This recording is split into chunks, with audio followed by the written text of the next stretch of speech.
Hello everyone, I am Pradeep Yadav from Agrians Academy Dehradun. So guys, आज का lecture शुरू करने से पहले दो बातें मैं आपसे शेयर करना चाहूंगा। सबसे पहले तो है इस कोर्स के बारे में और दूसरा आपके डाउट्स के बारे में। ये जो कोर्स मैंने स्टार्ट किया है ये है यूजी एंट्रेंस एग्जाम के लिए। जो भी स्टूडेंट्स बीएससी एग्रीकल्चर या बीएससी ऑनर्स एग्रीकल्चर में एडमिशन लेना चाहते हैं through ICAR exam, through BHU और through any state agriculture university, उन सभी स्टूडेंट्स के लिए ये मैंने कोर्स डिजाइन किया है। फिलहाल ये एक तरह का क्रैश कोर्स है जो ऑनलाइन चलेगा और ये उन स्टूडेंट्स के लिए ज्यादा हेल्पफुल साबित होगा जो इस बार एग्जाम देने का प्लान कर रहे हैं। बिकॉज ऐसा है कि आप लोगों ने ऑलरेडी सारे सब्जेक्ट्स पढ़े हुए हैं, आप लोग ऑलरेडी उसके टच में हैं। तो जो आप इस बार एग्जाम देंगे, आपकी नॉलेज को थोड़ा बूस्ट करने के लिए, आपको थोड़ा मोटिवेट करने के लिए और थोड़ा एग्जाम का पैटर्न आपको पता लग जाए, उस चीज के लिए ये कोर्स आपके लिए काफी ज्यादा हेल्पफुल साबित होगा। राइट। दूसरी बात ये कि जो मैंने ये कोर्स अपलोड किया है अपने ऐप के ऊपर, उसके रिगार्डिंग कुछ स्टूडेंट्स के डाउट्स हैं और एक दो पेरेंट्स के भी मेरे पास कॉल आए थे कि सर इस कोर्स में क्या क्या अवेलेबल होगा। तो मैं ये क्लियर कर दूं कि ये जो मैंने कोर्स अपलोड किया है इसमें फिलहाल सिर्फ मैंने पीडीएफ अपलोड की है और उसके अलावा अभी मैंने कोई फाइल अपने अपलोड नहीं किया है। उस पीडीएफ के अलावा आपको इसके अंदर मिलेंगे कुछ वीडियो लेक्चर्स और आपके डाउट सेशंस।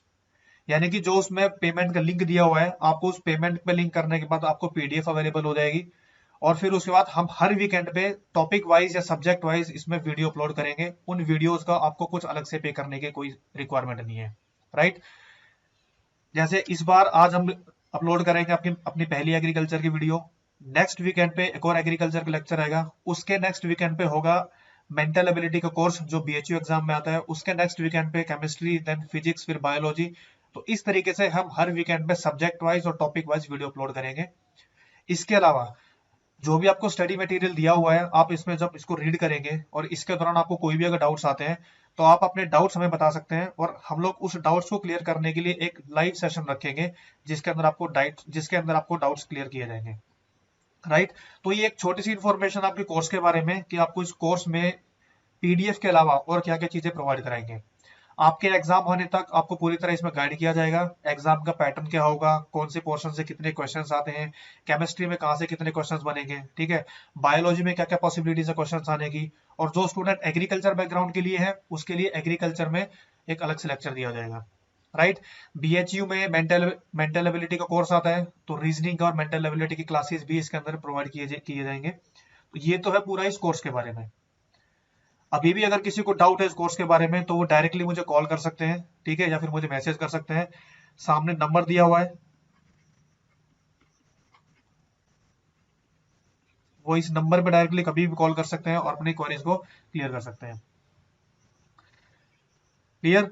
तो चलो अब स्टार्ट करते हैं आज का हमारा फर्स्ट लेक्चर। और आज के इस सेशन में हम कवर करेंगे बीएचयू का प्रीवियस ईयर पेपर जो एग्रीकल्चर का है। और ये पेपर है 2019 का पेपर है और इसके अंदर जितने भी एग्रीकल्चर के क्वेश्चंस आए थे वो हम सारे क्वेश्चन कवर करेंगे। तो ध्यान रखना ये हमारी फर्स्ट वीडियो है। अगली वीडियो जो हमारी होगी, जो हमारा अगला लेक्चर होगा, उसमें हम एग्रीकल्चर का एक पोर्शन कवर करेंगे जो होगा एग्रीकल्चर बैकग्राउंड स्टूडेंट्स के लिए।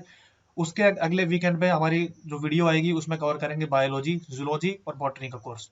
तो इस तरीके से आपको जो है इसके अंदर चीजें प्रोवाइड की जाएंगी। तो चलिए स्टार्ट करते हैं आज का हमारा फर्स्ट सेशन। तो सबसे पहले क्वेश्चन नंबर फर्स्ट है, first agricultural university established in India is. इन्होंने पूछा है कि इंडिया की पहली एग्रीकल्चरल यूनिवर्सिटी कौन सी है जो एस्टेब्लिश की गई थी। देखो इसका आंसर आई थिंक सबको पता होगा, ठीक है। इसका आंसर है option C, GB Pant university of agriculture and technology, also known as Pantnagar university. अब देखो हम इस सेशन में करेंगे क्या, सिंपल आपको क्वेश्चंस दिखा के आंसर सॉल्व करना, ये मेरा तरीका नहीं है पढ़ाने का। मेरा काम क्या है कि इस क्वेश्चन के बेस के ऊपर जितने भी पॉसिबिलिटीज हैं अलग अलग क्वेश्चंस बनने की, वो सारे हम इसमें क्लियर करते चलेंगे। राइट। तो सिंपल सा क्वेश्चन पूछा है कि एग्रीकल्चर यूनिवर्सिटी पहली इंडिया की कौन सी है, वो है पंतनगर यूनिवर्सिटी। सबसे अब इसके अंदर मैं आपको बताऊंगा कि जो पंतनगर यूनिवर्सिटी है उसको एस्टेब्लिश कैसे किया गया, उसके पीछे क्या रीजन था, कौन सा मॉडल तैयार किया गया। वहां से क्या होगा कि वहां से आपको इस क्वेश्चन के बेस के ऊपर जितने भी अलग अलग क्वेश्चंस हैं वो सारे क्वेश्चंस का आपको आइडिया लग जाए। तो सबसे पहले हम बात करते हैं पंतनगर यूनिवर्सिटी की हिस्ट्री के बारे में, ठीक है। तो देखो याद रखना, जो पंतनगर यूनिवर्सिटी है इसको एस्टेब्लिश किया गया ईयर 1960 में, ठीक है। नवंबर 1960 में इसको एस्टेब्लिश किया गया था। इसकी शुरुआत होती है ईयर 1949 से। 1949 में 1949 में इंडिया का पहला एजुकेशन कमीशन बनाया गया, first education commission of India, जिसको हेड कर रहे थे डॉक्टर सर्वपल्ली राधाकृष्णन।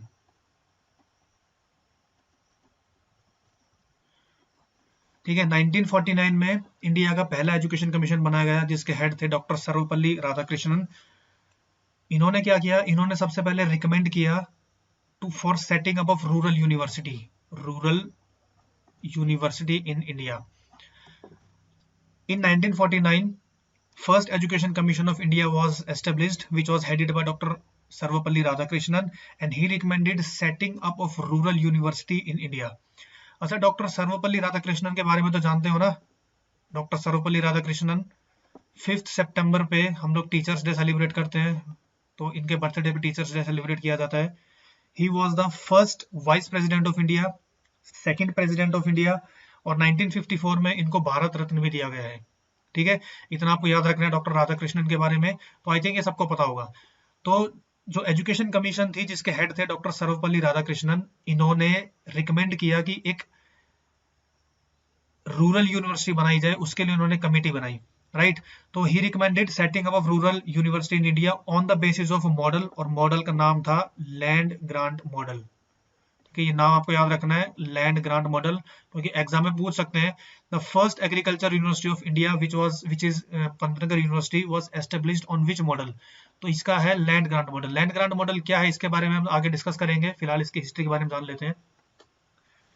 जब इन्होंने ये रिकमेंड किया कि इंडिया में हमें रूरल यूनिवर्सिटी बनानी है on the basis of this land grant model, तो उसके बाद UP was the first state जिन्होंने इस रिकमेंडेशन की तरफ अपना इनिशिएटिव लिया। तो उस समय यूपी के सीएम थे गोविंद बल्लभ पंत, जिनके नाम पे ये यूनिवर्सिटी है। उस समय यूपी के सीएम थे गोविंद बल्लभ पंत, और उन्होंने इनके रिकमेंडेशन में सबसे पहला इनिशिएटिव लिया, और 1954 में एक टीम बनाई गई। टीम का नाम था इंडो अमेरिकन टीम, जिसके हेड थे doctor K R Damle.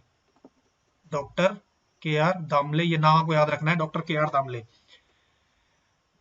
In 1954 an Indo American team was established which was headed by doctor K R Damle. और डॉक्टर के आर दामले कौन थे? Doctor K R Damle was the vice president of ICAR at that time. ये उस समय पे ICAR के vice president थे। इस टीम में कुछ लोग थे इंडिया के, कुछ पर्सनल थे, और कुछ पर्सनल थे इसमें अमेरिका के। अमेरिका के लोग क्यों थे? बिकॉज ये जो लैंड ग्रांट मॉडल है, land grant model is taken from USA, USA का मॉडल है, right. The first Education Commission of India, which was established in 1949, headed by Dr. Sarvapalli Radhakrishnan, he recommended setting up of a rural university in India on the basis of America's land grant model. On this basis, UPCM took the first step towards this, and in 1954, a team was invited, and the team was Indo-American team, which was headed by Dr. K.R. Damle, and Dr. K.R. Damle was the vice president of ICAR at that time. तो जो इनकी team थी, इनकी team का पहला काम था area consider करना, एरिया फाइनल करना कि यूपी में कौन से एरिया में, कौन से प्लेस पे सबसे पहले एग्रीकल्चर यूनिवर्सिटी की एस्टेब्लिशमेंट की जाएगी। तो डॉक्टर के आर दामले की टीम ने जो एरिया फाइनल किया वो था नैनीताल डिस्ट्रिक्ट। इन्होंने फाइनल किया नैनीताल डिस्ट्रिक्ट को, एरिया को सबसे पहले फाइनल किया for the establishment of this agriculture university. इसके पीछे रीजन ये था, रीजन इन्होंने दिया तराई स्टेट, तराई रीजन समझते हो ना क्या होता है? तराई रीजन क्या होता है? कौन बताएगा Terai region? Terai region is the low land region of north India and south Nepal.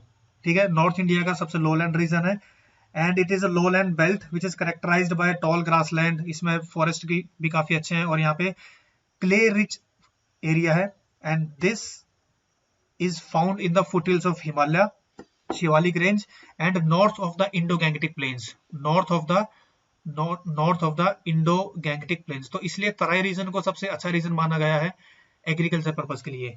तो डॉक्टर के आर दामले की टीम ने नैनीताल को सिलेक्ट किया on the basis of this Terai region, लेकिन ये बाद में ये एरिया खारिज कर दिया गया। उसके पीछे दो रीजन थे, क्योंकि देखो नैनीताल जो है इसमें क्या है, एक डेंस फॉरेस्ट है, उस समय बहुत ज्यादा डेंस फॉरेस्ट था नैनीताल में, आज भी फॉरेस्ट एरिया है, लेकिन उस समय पे सबसे ज्यादा इसमें डेंस फॉरेस्ट एरिया था। फॉरेस्ट को कट करके अगर हम एग्रीकल्चर यूनिवर्सिटी एस्टेब्लिश करते हैं तो इसका कोई मीनिंग नहीं रह जाता कि हमने फॉरेस्ट को काट के वहाँ पे एग्रीकल्चर यूनिवर्सिटी का एस्टेब्लिशमेंट किया। ठीक है, तो पहला रीजन ये था कि नैनीताल को हमने पहले प्रायोरिटी क्यों नहीं दी, बिकॉज यहाँ पे एक डेंस फॉरेस्ट एरिया है और ये हिमालयन फुटहिल्स में बसा हुआ एरिया है।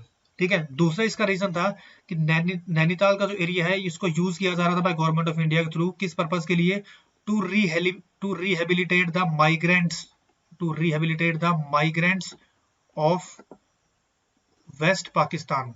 वेस्ट पाकिस्तान यानी कि जो आज बांग्लादेश है उसको उसमें वेस्ट पाकिस्तान बोला जाता था। तो पार्टीशन के बाद वेस्ट पाकिस्तान से जितने भी माइग्रेंट्स थे, हिंदू माइग्रेंट, सिख माइग्रेंट और जितने भी अदर माइग्रेंट्स थे, उन सभी माइग्रेंट्स को रिहेबिलिटेट करने के लिए, उनके पुनर्वास के लिए उन्होंने नैनीताल के रीजन को यूज किया हुआ था। तो इसलिए फिर बाद में फाइनलाइज एरिया किया गया, पंतनगर एरिया, उधम सिंह नगर का पंतनगर एरिया फाइनलाइज किया गया और यहाँ पे इसको एस्टेब्लिशमेंट करने की फाइनल योजना बनाई गई। ठीक है, उसके बाद जब ये एरिया फाइनल किया गया तो ये जो डॉक्टर के आर दामले की टीम है इसको भेजा गया USA for the consultation and for the collaboration with the America personals या with the American personals of agriculture university. America के पर्सनल से, अमेरिका के प्रोफेसर से कंसल्टेशन करने के बाद फाइनली डिसाइड किया गया कि हम लोग पंतनगर के एरिया में इंडिया की पहली एग्रीकल्चर यूनिवर्सिटी बनाएंगे on the basis of this land grant model. ठीक है, तो कंसल्टेशन करने के बाद जो यूपी के सीएम थे गोविंद बल्लभ पंत, उन्होंने 1956 में प्रपोजल भेजा किसको, गवर्नमेंट ऑफ इंडिया को, to establish this university on the basis of this land grant model. और इस प्रपोजल के भेजने के बाद गवर्नमेंट ऑफ इंडिया ने 17 नवंबर 1960 यानी कि पंडित जवाहरलाल नेहरू ने 17 नवंबर 1960 को देश की पहली एग्रीकल्चर यूनिवर्सिटी का उद्घाटन किया और इसको एस्टेब्लिश किया। राइट, तो डेट आपको याद रखनी है 17 नवंबर 1960, इसको डेट को याद रखनी है। इस डेट पे जो है इंडिया की पहली एग्रीकल्चर यूनिवर्सिटी को एस्टेब्लिशमेंट किया गया। अब देखो यहां से क्वेश्चन क्या बनते हैं। सबसे पहला क्वेश्चन तो आपका हो गया कि first agriculture university of India, ठीक है, इसका आंसर आपको पता है। दूसरा यहाँ पे क्वेश्चन है कि इसको कौन से मॉडल पे एस्टेब्लिश किया गया, मॉडल का नाम है लैंड ग्रांट मॉडल। ठीक है, तीसरा इसका क्वेश्चन है कि इसके लिए प्रपोजल या इसके लिए जो प्रपोजल भेजा गया वो कौन से ईयर में भेजा गया, 1956 में। एस्टेब्लिशमेंट कब हुआ, 1960 में। और इसको रीनेम कब किया गया, इसको रीनेम किया गया 1972 में। ये पॉइंट आपको याद रखना है। जब ये 1960 में बनाई गई तब उसका नाम था उत्तर प्रदेश एग्रीकल्चर यूनिवर्सिटी, यूपीएयू। उसके बाद 1972 में इसको रीनेम किया गया एज जीबीपीयू80, जीबीपीयू80। So it was renamed in the year 1972। ठीक है, यहां तक क्लियर है। चलो अब हम बात करते हैं इसमें लैंड ग्रांट मॉडल के बारे में कि लैंड ग्रांट मॉडल क्या चीज है और कैसे इसको हम लोग इंडिया में लेके आए थे। देखो लैंड ग्रांट मॉडल का मतलब, लैंड ग्रांट मॉडल को हम अमेरिका में इसको बोलते हैं लैंड ग्रांट यूनिवर्सिटी। ठीक है, land grant model is also known as land grant university, and land grant university is an institution of higher education in America to receive the benefits of Morrill Act। Morrill Act, ये सबसे पहले नाम याद रखना, Morrill Act। land grant model is also known as land grant university, and land grant university is an institution of higher education in America which is designated by the states to receive the benefits of Morrill Act। और Morrill Act दो हैं, एक तो है 1862 और दूसरा है 1890। तो इसके अंदर जितने भी बेनिफिट्स हैं उन बेनिफिट्स को रिसीव करने के लिए लैंड ग्रांट यूनिवर्सिटी बनाई गई है, जिसका काम क्या है, प्रोवाइड हायर एजुकेशन। अब समझते हैं मॉरिल एक्ट के बारे में कि मॉरिल एक्ट क्या है।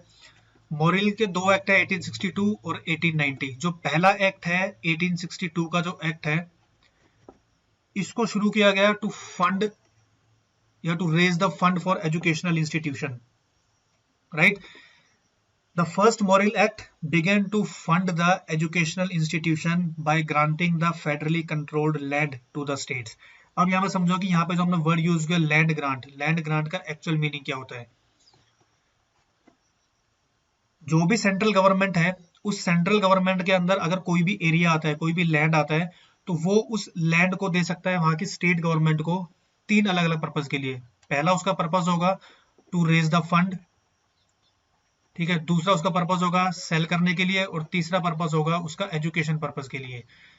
यानी कि कोई भी ऐसी जमीन जो सेंट्रल गवर्नमेंट के अंदर आती है, उस जमीन को वहां की स्टेट गवर्नमेंट यूज कर सकती है to raise the fund for selling and for the education purpose, यानी कि वहां पे कॉलेज और यूनिवर्सिटी एस्टेब्लिश करने के लिए, राइट।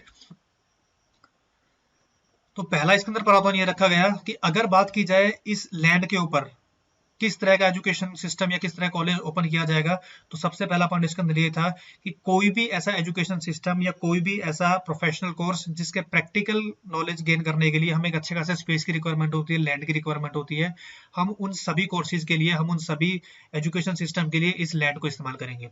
अब अगर बात करें प्रैक्टिकल के लिए सबसे ज्यादा स्पेस, तो सबसे पहला नाम किसका आएगा, एग्रीकल्चर का, क्योंकि एग्रीकल्चर पूरा प्रैक्टिकल बेस्ड है। ठीक है, एग्रीकल्चर, उसके बाद आ गया इंजीनियरिंग, उसके बाद आ गया मिलिट्री एक्सरसाइज या मिलिट्री साइंस। ठीक है, इन तीनों के लिए जो हम एरिया यूज करेंगे वो एरिया होगा सरकारी जमीन जो सेंट्रल गवर्नमेंट के अंदर है। उस जमीन को अगर सरकारी, उस जमीन को अगर स्टेट गवर्नमेंट यूज करती है इन पर्पज के लिए, तो उसको बोल देंगे लैंड ग्रांट, राइट। अब दूसरा चीज यहाँ पे ये है कि ये जो लैंड है, जो गवर्नमेंट ऑफ इंडिया या जो सेंट्रल गवर्नमेंट के अंदर जो लैंड है, ये लैंड कहाँ से आती है, कोई भी ऐसी जमीन जिसके ऊपर सेंट्रल गवर्नमेंट ने कब्जा किया हुआ है, ठीक है, वो उसके अंदर आ जाएगी। किसी के ऊपर उन्होंने लीज पे लिया हुआ है, वो उसके ऊपर आ जाएगी, उसके अंडर आ जाएगी। या फिर कोई भी ऐसी जमीन जो वहां पे रहने वाले लोगों ने, जो वहां की ट्राइब्स है, जो वहां के आदिवासी लोग हैं, अगर वो ट्रीटी के जरिए, ट्रीटी पे साइन करके अगर वो जमीन सरकार को देते हैं, तो वो जमीन भी सरकार के अंडर आ जाएगी। तो अगर वहां का स्टेट उस जमीन को अपने पास रख लेता है काम करने के लिए, इन तीन अलग अलग पर्पज के लिए, तो उसको बोलते हैं लैंड ग्रांट। और अगर उस जमीन पे यूनिवर्सिटी बनाते हैं, तो उसको बोलेंगे land grant university, and that model in India is used as land grant model. ठीक, उसके बाद जब अमेरिका में सिविल वॉर स्टार्ट हुआ, तो इस 1862 वाले एक्ट को इनेक्ट कर दिया गया, और उसके बाद दोबारा इसको स्टार्ट किया गया 1890 में। And the Morrill act of 1890 is known as the agricultural college act of 1890, ये इतना आपको याद रखना है। ठीक है, the Morrill act of 1890 is also known as the agricultural college act of 1890। तो इसलिए ये जो कंसेप्ट है पूरा यूएस बेस्ड है। GB Pantnagar university was established on land grant model which was American model. इसके दो एक्ट है, 1862 और 1890। According to this act of 1862 हम कोई भी उस लैंड को इस्तेमाल करेंगे स्टेट गवर्नमेंट के थ्रू, जो सेंट्रल गवर्नमेंट के अंदर है, for the purpose of fund raising, for the purpose of selling, for the purpose of education. ठीक है, तो ये था आपका क्वेश्चन नंबर फर्स्ट, जिसमें हमने बात की है एग्रीकल्चर यूनिवर्सिटी और उसके एस्टेब्लिशमेंट के बारे में, राइट। चलो अब चलते हैं क्वेश्चन नंबर सेकंड पे, और सेकंड में दिया हुआ है मेज has the somatic chromosome number of. इसने पूछा मेज के सोमेटिक क्रोमोसोम नंबर के बारे में। सोमेटिक क्रोमोसोम, देखो आंसर देने से पहले जान लेते हैं सोमेटिक क्रोमोसोम का मतलब क्या होता है। Somatic chromosomes are those chromosomes which do not have sex chromosomes, जिनके पास सेक्स क्रोमोसोम्स नहीं होते, या जिनका सेक्स डिटर्मिनेशन से कोई लेना देना नहीं है, हम उनको बोलते हैं सोमेटिक क्रोमोसोम। जैसे एग्जांपल के तौर पे ह्यूमन का एग्जांपल ले लेते हैं। ह्यूमन में टोटल 23 पेयर्स ऑफ क्रोमोसोम्स हैं, यानी कि 46 क्रोमोसोम्स हैं। 46 में से सिर्फ 2 ही क्रोमोसोम ऐसे हैं जो सेक्स को डिटरमाइन करते हैं, यानी कि एक हो जाएगा एक्स और दूसरा हो जाएगा वाई। ठीक है, बाकी जो बच के 44, बाकी जो बच के 44 वो लगभग सेम है, और इनका सेक्स डिटर्मिनेशन से कोई लेना देना नहीं है, ये सब में कॉमन होंगे। सेक्स डिटरमाइन करने के लिए 2 क्रोमोसोम्स हैं, एक्स और वाई। अगर एक्स एक्स मिलेंगे तो फॉर्मेशन होगी फीमेल की, और अगर एक्स वाई बनते हैं तो फॉर्मेशन किसकी होगी, मेल की। ठीक है, बाकी जिनका सेक्स डिटरमिनेशन से कोई लेना देना नहीं है उनको हम लोग बोलते हैं सोमेटिक क्रोमोसोम्स। तो इन्होंने पूछा मेज के बारे में, तो मेज का जो है वो होता है 20।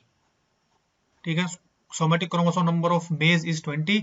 और ध्यान रखना सोरगम का भी 20 ही होता है, सोरगम का जो है वो भी 20 होगा, राइट। सो ये है सेक्स क्रोमोसोम के बारे में या सोमेटिक क्रोमोसोम के बारे में। Sex chromosome is also known as the homologous pair. ठीक है, और एक छोटा सा काम करेंगे, आपका अगला जो भी लेक्चर होगा, अगर जिस दिन आपका कोई लेक्चर होगा बायोलॉजी का, तो बायोलॉजी के लेक्चर में सबसे पहले कोशिश करेंगे कि हम जेनेटिक्स के कुछ एक टॉपिक्स को या कुछ एक डेफिनेशंस को क्लियर की जाए। जैसे सोमेटिक क्रोमोसोम के बारे में हो गया, ब्रीडिंग सिलेक्शन हो गया, बैक क्रॉस मेथड हो गए, ठीक है, और साइटोप्लाज्मिक मेल स्टेरिलिटी के बारे में हो गया, ये सब चीज हम उस क्लास में डिस्कस कर लेंगे। यहाँ पे फिलहाल क्वेश्चन को डिस्कस करते हैं। तो ये था आपका सोमैटिक क्रोमोसोम के बारे में। Next question, father of green revolution in India is, किसको father of green revolution of India के नाम से जाना जाता है? इसका आंसर है, सबको पता है, option B, doctor M S Swaminathan. He is considered as father of green revolution in India.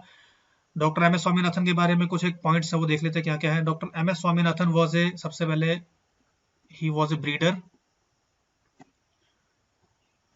He was honoured with world food prize. कब दिया गया था इनको? इनको दिया गया था 1987 में by food and agriculture organisation FAO। उसके बाद इन्होंने एक बुक लिखी है, बुक का नाम है wheat revolution, wheat revolution. He was also the president of National Commission on Agriculture, National Commission on Farmer. ठीक है, he was also the president of National Commission of Farmers and also ex member of Planning Commission. Planning commission के member भी रह चुके हैं। इतना आपको पता होना चाहिए एम एस स्वामीनाथन जी के बारे में। Father of green revolution in India, planning commission के मेंबर हो गए, नेशनल कमीशन ऑन फार्मर्स के ये प्रेसिडेंट रह चुके हैं, ब्रीडर है, वर्ल्ड फूड प्राइज इनको मिल चुका है 1987 में, और व्हीट रिवोल्यूशन नाम की जो बुक है वो इन्होंने लिखी है। राइट, चलो उसके बाद है डॉक्टर बीपी पाल के बारे में देख लेते हैं। डॉक्टर बीपी पाल कौन थे? Doctor BP Pal was also a plant breeder and agronomist. He was the first DG of ICAR, first DG of ICAR, first DG of ICAR। इतना आपको याद रखना है कि doctor BP Pal was the first DG of ICAR। इसके अलावा he also served as the director of IARI और famous for rose cultivation या रोज वैरायटीज। इनका इंटरेस्ट था रोज के ऊपर काम करना, और इनके नाम से एक वैरायटी भी है, रोज की वैरायटी है, और रोज की वैरायटी का नाम ही डॉक्टर बीपी पाल है। डॉक्टर बीपी पाल। इस वैरायटी की खास बात यह है, इसका जो फ्लावर है वो पिंक कलर का है, लाइट पिंक कलर का इसका फ्लावर है इस वैरायटी का। डॉक्टर बीपी पाल ने जो पहली रोज की वैरायटी बनाई थी उसका नाम है रोज Sharbat, rose Sharbat, and this variety was in 1962, 1962 में ये वैरायटी बनाई गई थी। This is the first rose variety developed by doctor BP Pal. Clear? इन चीजों के अलावा he also founded the Rose and Bougainvillea Society of India and the Indian Society of Genetics and Plant Breeding। ये दो भी याद रखने हैं, rose and bougainvillea society of India और उसके बाद Indian society of genetics and plant breeding. इन दो सोसाइटीज की इन्होंने फाउंडेशन की थी। उसके बाद आता है doctor Varghese Kurien. Doctor Varghese Kurien is the father of white revolution, father of white revolution. Operation flood का कॉन्सेप्ट भी ये लेके आए थे। Operation flood is related to milk production, white revolution is also related to milk production, and he was also honored with World Food Prize in 1989 and Magsaysay Award in 1963, ठीक है। इतना आपको पता होना चाहिए डॉक्टर वर्गीज कुरियन के बारे में। राइट, तो this is all about the some famous personalities of agriculture and their related field. Next है which of the following is not a cash crop. इन्होंने पूछा है कैश क्रॉप के बारे में, कौन सी ऐसी क्रॉप है जो कैश क्रॉप नहीं है। देखो सबसे पहले बात करते हैं कैश क्रॉप के बारे में कि कैश क्रॉप क्या होता है। कैश क्रॉप का मतलब है the crop which is grown for direct sale, the crop which is grown for direct sale and cannot be used to feed the livestock and farmer cannot also use for personal use। कोई भी ऐसी crop जो directly 100% पूरा 100% जिसका market में cell होता है और फार्मर उसको यूज नहीं करता अपने एनिमल को फीड करने के लिए और ना ही अपने पर्सनल यूज के लिए, उसको हम लोग बोलते हैं कैश क्रॉप। ठीक है, कैश क्रॉप का एग्जांपल कौन कौन से हो जाएंगे?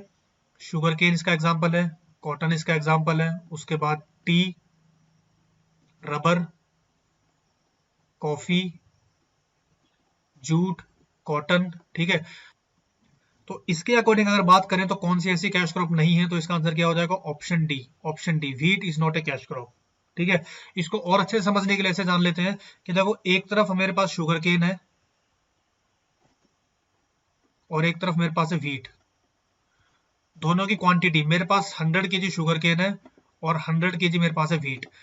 शुगर केन का पूरा जो 100 केजी है वो मैंने एज इट इज मैंने मार्केट में सेल कर दिया, जितना मेरे पास था मैंने पूरा मार्केट में सेल किया और मैंने अपने पास कोई भी क्वांटिटी नहीं रखी है। व्हीट की अगर मैं बात करूं तो व्हीट का मैंने 60 केजी तो मैंने सेल किया मार्केट में और इसका 40 केजी मैंने रखा अपने पर्सनल यूज के लिए। ठीक है, जो 60 केजी मैंने मार्केट में सेल किया उससे मुझे क्या मिला, उससे मुझे मिला कैश। लेकिन जो 40% जो मैंने यूज किया, ये 40% मैंने यूज किया अपने पर्सनल यूज के लिए, राइट। तो हालांकि मुझे इस क्रॉप से कैश तो मिला, लेकिन मैंने इसका कुछ परसेंट यूज किया अपने पर्सनल यूज के लिए, तो इसलिए हम व्हीट को कैश क्रॉप में इंक्लूड नहीं करेंगे। तो जैसा मैंने बताया, कोई भी ऐसी क्रॉप जिसका 100% हम मार्केट में सेल करते हैं विदाउट यूजिंग या without kept for any personal use, that particular crop is known as the cash crop. Correct है, तो इतना आपको पता होना चाहिए कैश क्रॉप क्या होती है, उसके एग्जांपल्स क्या क्या होते हैं, एंड क्यों हम व्हीट को और सीरियल्स को हम कैश क्रॉप में इंक्लूड नहीं करते। चलो next question, deficiency symptom of calcium on plants first appear on. इन्होंने पूछा है अगर किसी प्लांट में कैल्शियम की डेफिशिएंसी हो जाती है तो उसके सिम्टम सबसे पहले कहां देखने को मिलेंगे। कैल्शियम एक आपका एसेंशियल न्यूट्रिएंट है, मैक्रो न्यूट्रिएंट है। देखो न्यूट्रिएंट्स टोटल 17 है, इसको हमने डिवाइड किया है 3 अलग अलग पार्ट में। एक तरफ है बेसिक, एक तरफ है मैक्रो या मेजर न्यूट्रिएंट्स, और एक तरफ है माइक्रो या माइनर न्यूट्रिएंट्स। बेसिक के अंदर आते हैं कार्बन, हाइड्रोजन, ऑक्सीजन। मैक्रो में आते हैं एन, पी, के, कैल्शियम, मैग्नीशियम, सल्फर, और बाकी जो बच गए सारे वो हमारे पास आएंगे माइक्रो के अंदर। ठीक है, तो कैल्शियम एक मैक्रोन्यूट्रिएंट है, इसकी कमी की वजह से प्लांट में जो सिम्टम है वो कहां पर देखने को मिलते हैं। आंसर देख लो पहले, इसका आंसर हो जाएगा ऑप्शन सी, टर्मिनल लीफ। इसका जो डेफिशिएंसी है वो डायरेक्टली हमें टर्मिनल लीफ पे देखने को मिलता है, टर्मिनल लीफ। सबसे पहले टर्मिनल लीफ क्या होते हैं। Terminal leaf is the leaflet at the end of the rachis. जैसे मान लो ये हमारे पास एक पूरा लीफ है, ये लीफ है इधर, ये जो सबसे ऊपर का जो लीफ है इसको हम लोग बोलते हैं terminal leaf. This leaf is known as terminal leaf. तो अगर कैल्शियम की डेफिशिएंसी होगी तो उसका सबसे पहले सिम्टम हमें इस टर्मिनल लीफ पे देखने को मिलेगा, राइट। तो इसका आंसर क्या हो जाएगा, ऑप्शन सी, टर्मिनल लीफ। और इसका सिम्टम क्या होगा, सिम्टम इसका हो जाएगा chlorotic white. Chlorotic white colour का सिम्टम इसमें दिखाई देगा। चलो इसके बाद हम बात करते हैं कुछ और ऐसे न्यूट्रिएंट्स की जिनका डेफिशिएंसी सिम्टम डायरेक्टली हमें लीफ पे देखने को मिलता है। तो सबसे पहले हमारे पास आ जाएगा नाइट्रोजन, उसके बाद आ जाएगा पोटेशियम, उसके बाद आ जाएगा मैग्नीशियम। ये तीनों हमारे पास कौन से हैं, तीनों मैक्रोन्यूट्रिएंट्स हैं। इधर दिया हुआ है नाइट्रोजन, मैग्नीशियम और पोटेशियम, तीनों मैक्रोन्यूट्रिएंट्स हैं। इनकी डेफिशिएंसी का सिम्टम भी हमें डायरेक्टली लीफ पे देखने को मिलता है। सबसे पहले इन तीनों में कॉमन चीज क्या है, कॉमन ये है कि इनका जो सिम्टम है वो हमें दिखाई देगा लोअर लीफ के ऊपर। जैसे कैल्शियम का टर्मिनल लीफ है, इसका होगा लोअर लीफ, और कई बार आपको ओल्डर लीफ लिखा मिलेगा, कंफ्यूज नहीं होना है, ये एक ही चीज है, ठीक है, लोअर लीफ और ओल्डर लीफ, राइट। अब डिफरेंस क्या है दोनों के अंदर, अगर नाइट्रोजन की कमी होगी तो उसके अंदर हमें दिखेगा V shape pale yellow colour, lower leaf पे ही होगा। पोटेशियम की अगर डेफिशिएंसी है तो हमें लोअर लीफ पे दिखाई देगा, येलोइंग स्टार्ट होगी, but yellowing from tip of the leaf. जो लीफ का टिप पोर्शन है वहां से येलोइंग स्टार्ट होगी। जैसे मान लो ये लीफ है, तो ये जो इसका टिप पोर्शन है यहां से धीरे धीरे येलोइंग स्टार्ट होगी और वो धीरे धीरे लीफ के पीछे के पोर्शन बढ़ना स्टार्ट करेगी। So this is due to deficiency of potassium. वहीं पे अगर हम बात करें मैग्नीशियम के लिए, तो मैग्नीशियम का डेफिशिएंसी सिम्टम भी लोअर लीफ पर दिखाई देगा, बट जो इसमें सिम्टम है वो क्या होगा, इसमें होगी येलोइंग बिटवीन द वीन्स। जो लीफ के वीन्स है उसके बीच में येलोइंग होगी, but veins remain green, veins उसके ग्रीन होंगे। ठीक है, देख लो इसका कैसे बनेगा। मान लो ये हमारे पास लीफ है, ये इसके ऊपर क्या है, वीन्स ऐसे होते हैं, ये लीफ के वीन्स है, दीज आर द वीन्स। जो येलोइंग है वो इसके बीच में रहेगी, यहाँ पे इस पोर्शन में येलोइंग होगी, बट ये जो वीन्स है ये रहेंगे ग्रीन कलर के। तो अगर इस तरह का सिम्टम हमें दिखाई देगा तो वो है due to deficiency of magnesium. And the symptom which shows this type, जो ऐसा सिम्टम शो करेगा वीन्स के बीच में येलोइंग स्टार्ट हो रही है, तो ऐसे सिम्टम को हम लोग बोलते हैं इंटरवीनल क्लोरोसिस। इंटरवीनल क्लोरोसिस, ठीक है। इतना आपको याद रखना है इन सब के लिए, बिकॉज कैल्शियम है। अगर देखो कैल्शियम के बारे में पूछा है तो बाकी हमें ये भी पता होना चाहिए कि कौन कौन से ऐसे न्यूट्रिएंट्स हैं जिनका डेफिशिएंसी लोअर लीफ पे बाकी लीफ पे दिखाई देता है। तो नाइट्रोजन, पोटेशियम और मैग्नीशियम। वहीं पे अगर बात करें फॉस्फोरस के बारे में, तो फॉस्फोरस का सिम्टम भी लीफ पे दिखाई देता है, बट लीफ पे क्या असर पड़ेगा? Premature fall of leaf. Premature leaf fall, leaf जो है मैच्योर होने से पहले ही गिर जाएगा। So this is due to deficiency of phosphorus. और अगर किसी चीज के अंदर अगर कैल्शियम की टॉक्सिसिटी ज्यादा हो जाएगी, अगर कैल्शियम का एक्सेस अमाउंट हो जाएगा, इफ कैल्शियम इज एक्सेस, तब क्या होगा? अगर कैल्शियम एक्सेस है तो इसकी एक्सेसिव अमाउंट होने की वजह से मैग्नीशियम के अंदर ऑटोमेटिकली डेफिशिएंसी हो जाएगी। तो ये भी पॉइंट आपको याद रखना है, बिकॉज कैल्शियम से रिलेटेड है, इसलिए मैंने आपको बता दिया कि अगर कैल्शियम का अमाउंट एक्सेस होगा तो उसकी वजह से मैग्नीशियम में डेफिशिएंसी देखने को मिल सकती है। Right, so this is all about this question. आगे चलते हैं। नेक्स्ट क्वेश्चन है, anthrax is a serious disease of. Anthrax जो है वो सीरियस डिजीज है और वो किस में देखी जा सकती है? एंथ्रेक्स, सबसे पहले तो देखो एंथ्रेक्स के बारे में अगर बात करें तो एंथ्रेक्स एक बैक्टीरियल डिजीज है। एंथ्रेक्स एक बैक्टीरियल डिजीज है which is caused due to gram positive and rod shape bacteria. Rod shape bacteria. और ये सबसे कॉमन डिजीज है किसकी? कैटल की। कैटल, कैटल के बाद शीप और उसके बाद goat. Anthrax is a very serious disease of cattle, sheep and goat. It is a bacterial disease और इसका जो कॉजल ऑर्गेनिज्म है वो होगा बैसिलस एंथ्रेसिस। बैसिलस एंथ्रेसिस, ये इसका कॉजल ऑर्गेनिज्म है। इसका सिम्टम क्या होगा? इसका सिम्टम है, अगर ये डिजीज हो जाती है तो मिल्क के इल्ड में रिडक्शन हो जाएगी। मिल्क के इल्ड में रिडक्शन हो जाएगी। इसके साथ साथ इसका जो सिम्टम है वो 1 दिन से लेके और 2 महीने तक इसका सिम्टम देखा जा सकता है। From 1 day to over 2 months we can observe this symptom. Control करने के लिए जो वैक्सीन है, 3 तरह की वैक्सीन इसमें इस्तेमाल होगी। अगर बात करें इसके वैक्सीनेशन के लिए तो एक तो है पेनिसिलिन जी। पेनिसिलिन जी, उसके बाद है टेट्रासाइक्लिन, सॉरी, हाँ सॉरी सही है, टेट्रासाइक्लिन। टेट्रासाइक्लिन, उसके बाद है इराइथ्रोमाइसिन। इराइथ्रोमाइसिन, ये 3 तरह के इसके अंदर वैक्सीन हम इस्तेमाल करते हैं to control the anthrax in cattle, sheep and goat.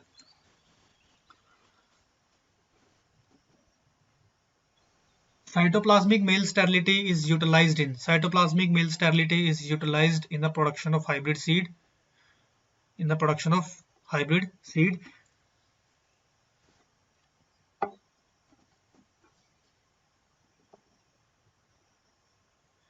डीसकरिंग is done in. Desuckering एक ऑपरेशन है, प्लांट ऑपरेशन है जो हम लोग प्लांट्स के अंदर करते हैं। डीसकरिंग, सबसे पहले देखो सक्कर्स का मतलब क्या होता है? व्हाट इज सक्कर? सक्कर ये देखो यहाँ दिया हुआ है, बताया हुआ है डायग्राम के अंदर। मेन ब्रांच और लीफ के बीच में अगर कोई भी अगर लीफ ऑकर होता है, कोई भी अगर बड की फॉर्मेशन होती है, उसको हम लोग बोलते हैं सक्कर। एक तरह का इसका जनरली कोई यूज नहीं होता, सक्कर है। सक्कर देखो 2 टाइप के होते हैं। एक तो ये सक्कर है जो जनरली यहाँ पे ग्रो हुआ है। The sucker growing between the main branch and the stem is known as the shoot sucker, ठीक है। दूसरा सक्कर होता है रूट सक्कर। रूट सक्कर जो जनरली जो प्लांट होता है, अगर उस प्लांट के जड़ में से अगर कोई शक्कर निकला हुआ है तो हम लोग उसको बोलते हैं रूट शक्कर। एंड रूट शक्कर इज जनरली ऑब्जर्व्ड इन बनाना। और इन शक्कर्स को रिमूव करना इज नोन एज डीसकरिंग, ठीक है। इन शक्कर को रिमूव करना इज नोन एज डीसकरिंग। तो डीसकरिंग जो है ये होता है टोबैको के अंदर। बनाना और टोबैको दोनों में डीसकरिंग होती है।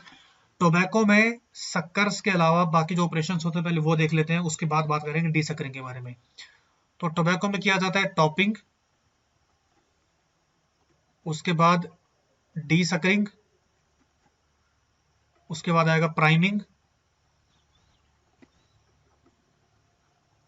स्टॉक कटिंग क्योरिंग और लास्ट में आता है रैबिंग। ये 6 ऐसे ऑपरेशन है जो इंपॉर्टेंट है टोबैको कल्टीवेशन के लिए। डीसकरिंग समझने से पहले आप ये समझो टॉपिंग का मीनिंग क्या होता है, what is topping. As name indicates top, तो removal of top portion from the plant is known as the topping.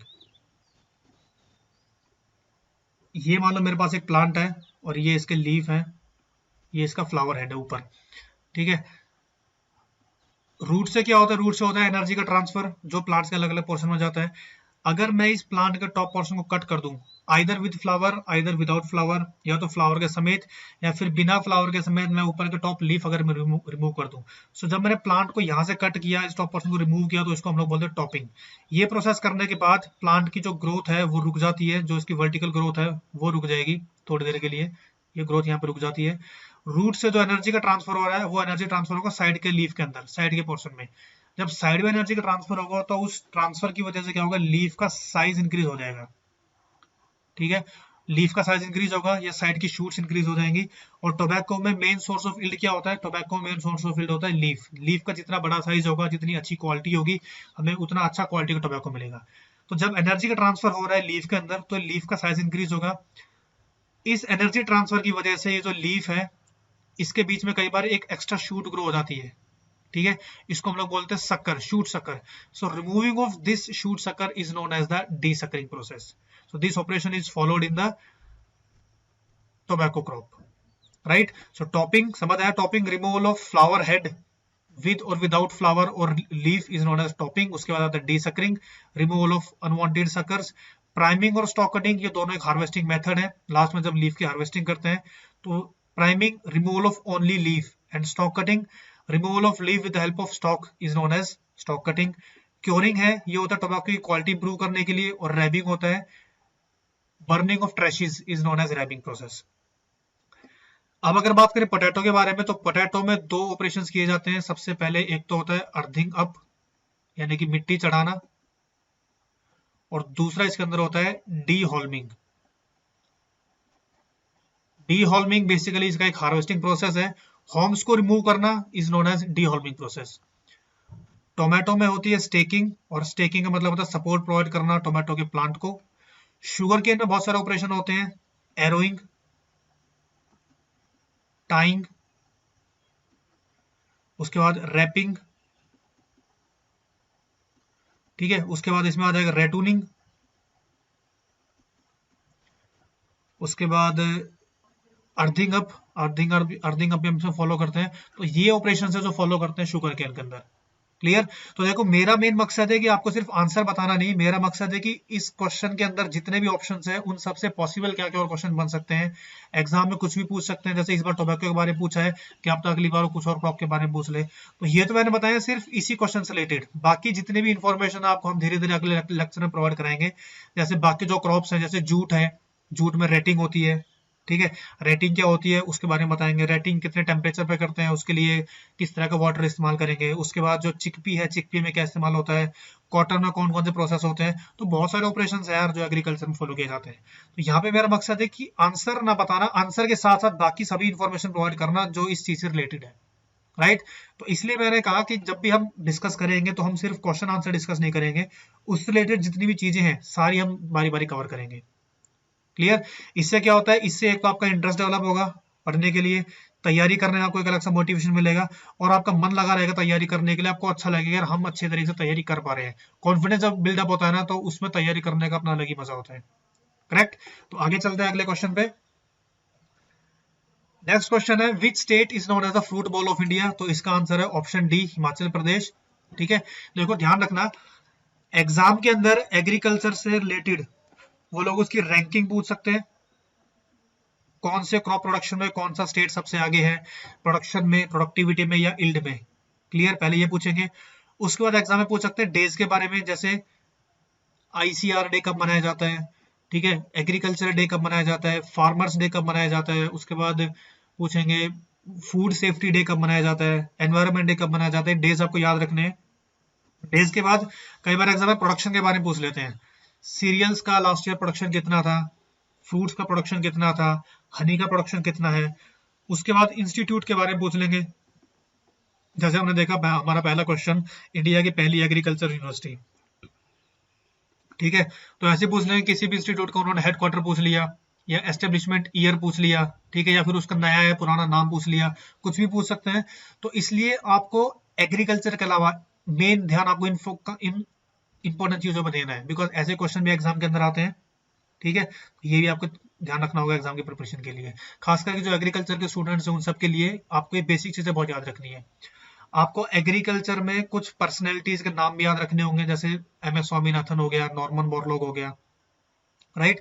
MS Swaminathan है father of green revolution in India और नॉर्मन बोरलॉग है father of green revolution in the world. तो इतना ही आपको पता होना चाहिए इन सब चीजों के बारे में, ठीक।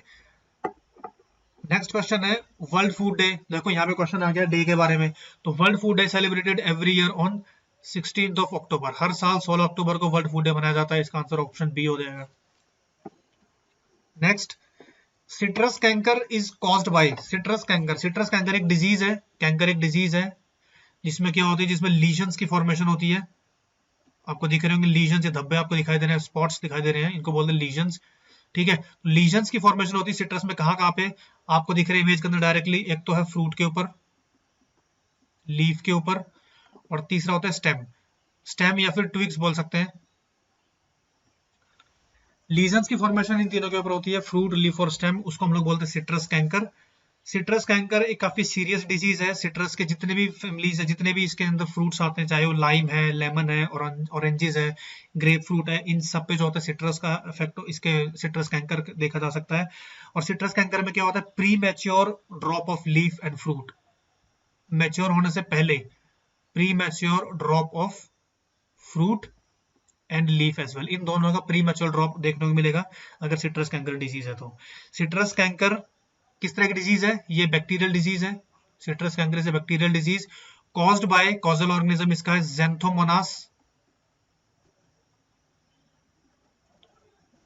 ज़ैंथोमोनास सिट्राई, ये इसका कॉजल ऑर्गेनिज्म है। ठीक है, और अगर बात करें सिट्रस के लिए, तो सिट्रस का ओरिजिन क्या है? सिट्रस का ओरिजिन है south east Asia. Citrus is originated from Southeast Asia and this disease is not harmful for human. अगर किसी फ्रूट के ऊपर सिट्रस कैंकर देखा गया है और अगर उस डिजीज होते हुए फ्रूट का कोई ह्यूमन कंज्यूम कर लेता है तो उसके ऊपर कोई इल इफेक्ट नहीं होगा। So this disease is not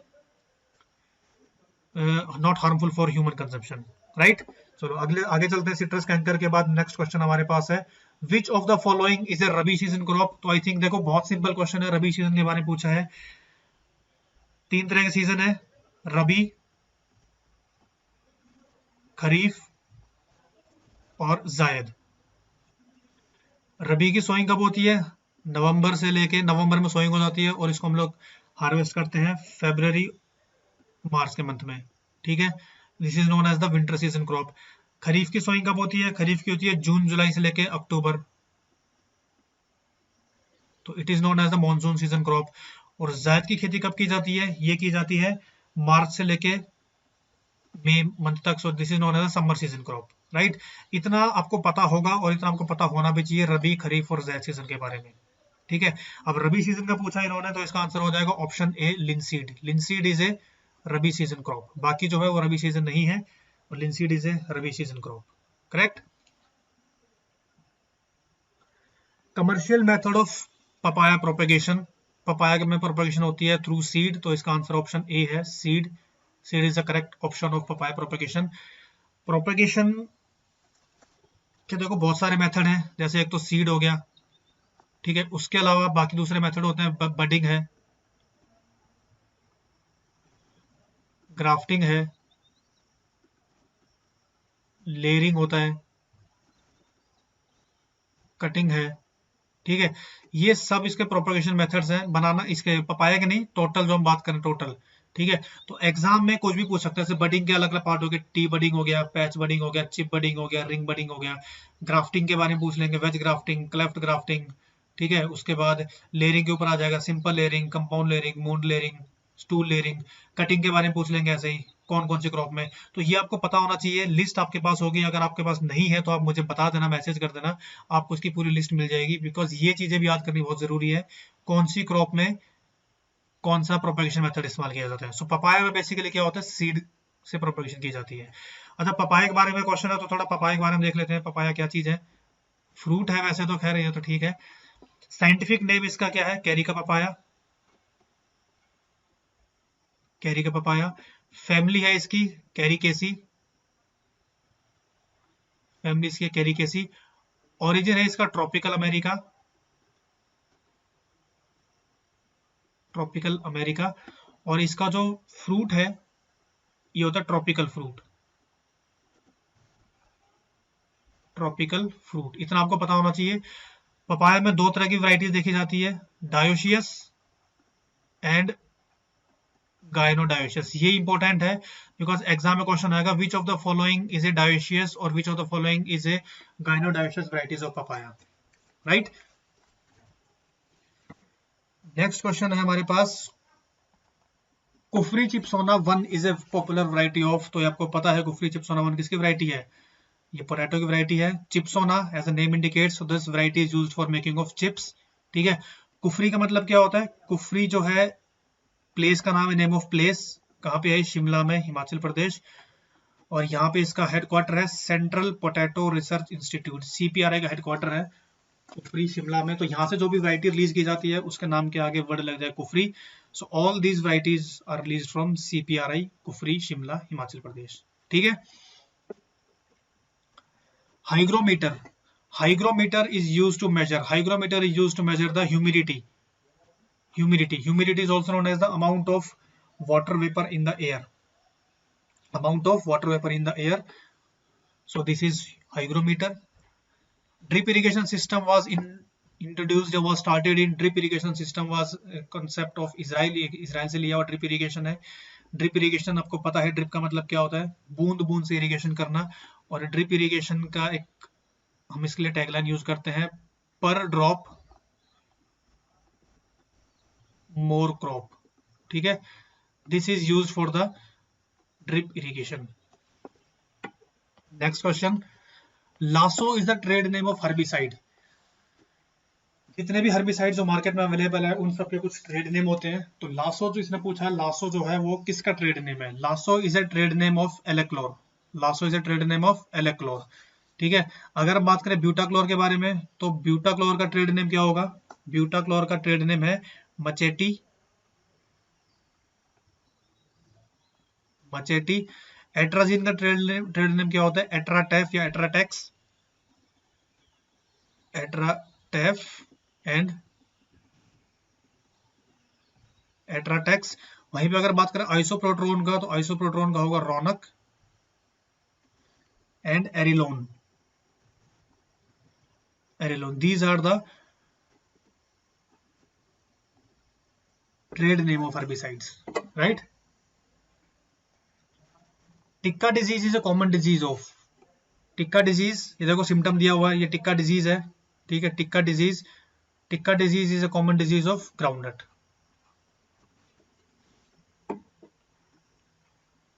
origin of merino sheep breed, ध्यान रखना merino sheep breed is famous for its fine quality wool,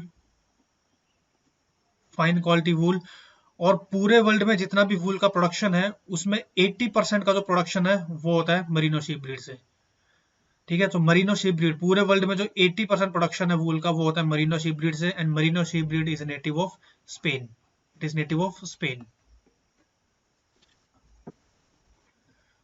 next, the gestation period in buffaloes is, gestation period, gestation period का मतलब होता है pregnancy period,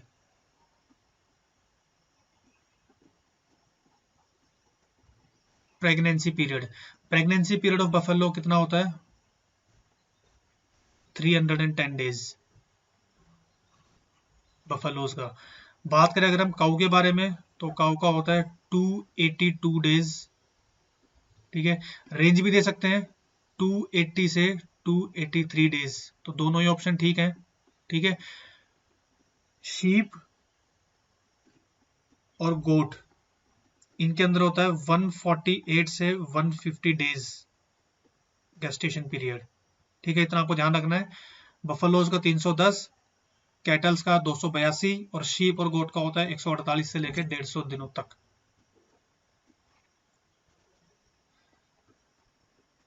next, the seed rate of wheat is, wheat का seed rate पूछा है। Wheat की sowing करने के लिए हमें दो तरह की सीड रेट की रिक्वायरमेंट होती है। अगर हम कर रहे हैं व्हीट में बिल्कुल नॉर्मल सोइंग, नॉर्मल सोइंग, और दूसरी होती है ब्रॉडकास्टिंग। ब्रॉडकास्टिंग मतलब छिड़कना, छिड़काव करना, ब्रॉडकास्टिंग एंड लेट सोइंग। तो अगर हम करेंगे नॉर्मल सोइंग तो उसके अंदर रिक्वायरमेंट है 100 kg पर हेक्टेयर, और अगर हम करेंगे ब्रॉडकास्टिंग या लेट सोइंग तो इसके अंदर होती है 125 kg पर हेक्टेयर। तो इसका आंसर क्या हो जाएगा? ऑप्शन बी, 80 से लेके 100 kg। ठीक है। अच्छा, एक चीज जरा यहाँ पे ध्यान रखना, एग्जाम में ये भी पूछ सकते हैं, when the wheat is sown with the help of broadcasting method or if sown in late sowing condition, then how much percent of more seeds will be required? तो ध्यान रखना, नॉर्मल में 100 किलो है तो 25% हमें मोर सीड्स की requirement होगी अगर हम उसकी सोइंग करेंगे ब्रॉडकास्टिंग से या लेट सोइंग मेथड से। ठीक है। एग्जाम ऐसे घुमा के, एग्जाम में क्वेश्चन ऐसे घुमा के भी दे सकते हैं, मीनिंग तो दोनों का सेम है। ठीक है, चाहे 125 kg पर हेक्टेयर बोलो या फिर मोर देन 25% बोलो नॉर्मल सोइंग से, है ना। तो ये भी आपको ध्यान रखना है, एग्जाम में क्वेश्चन ऐसे भी आ सकते हैं।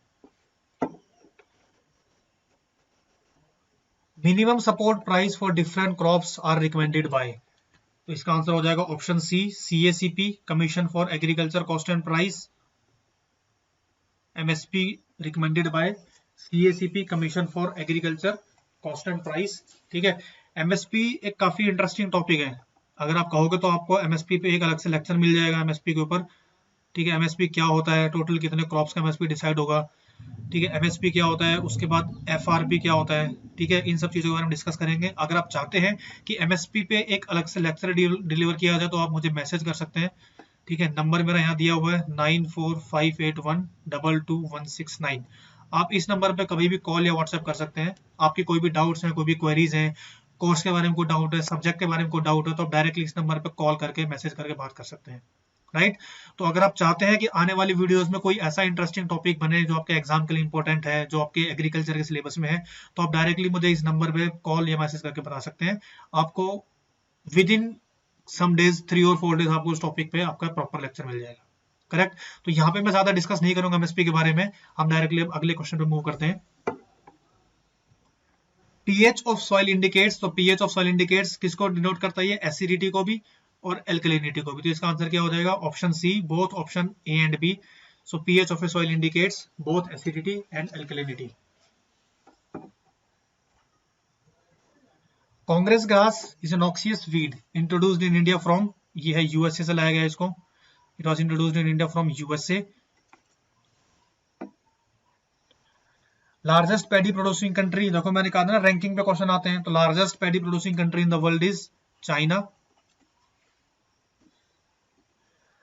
Fertiliser that supply one major plant nutrient is known as,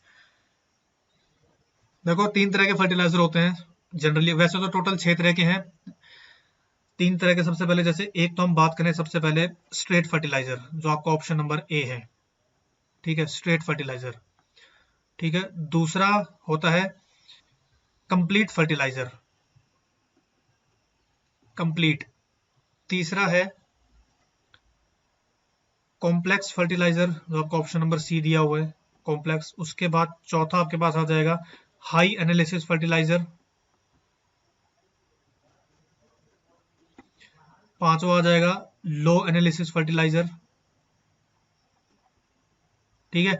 और छठा आपके पास आ जाएगा मिक्स्ड फर्टिलाइजर। ये अलग अलग फर्टिलाइजर्स की कैटेगरीज हैं। इसने पूछा है fertiliser that supply only one major plant nutrient, तो पहले सबके बारे में देख लेते हैं, उसके बाद आपका आंसर खुद आपको मिल जाएगा। सबसे पहले अगर बात करें स्टेट फर्टिलाइजर के बारे में, तो स्टेट फर्टिलाइजर का मीनिंग होता है कोई भी ऐसा फर्टिलाइजर जो सिर्फ एक ही primary, fertiliser that contains only one primary और only one major nutrient is known as straight fertiliser, जो आपको क्वेश्चन में पूछा हुआ है, that supply only one major plant nutrient. तो इसका आंसर क्या हो जाएगा? Option A, straight fertiliser. Example अगर पूछे तो एग्जांपल क्या हो जाएगा? यूरिया। ठीक है। दूसरा इन्होंने पूछा है कंप्लीट, कोई भी ऐसे एक ऐसा फर्टिलाइजर जिसके अंदर तीनों पाए जाते हैं, एन, पी एंड के, उसको हम लोग बोलते हैं कंप्लीट फर्टिलाइजर। राइट। तीसरा है कॉम्प्लेक्स, तो कॉम्प्लेक्स जो है वो स्ट्रेट का बिल्कुल ऑपोजिट है, any fertiliser which contains more than one primary और major nutrient is known as complex fertiliser. और कॉम्प्लेक्स फर्टिलाइजर का एग्जांपल क्या हो जाएगा? Di ammonium phosphate, DAP. ठीक है।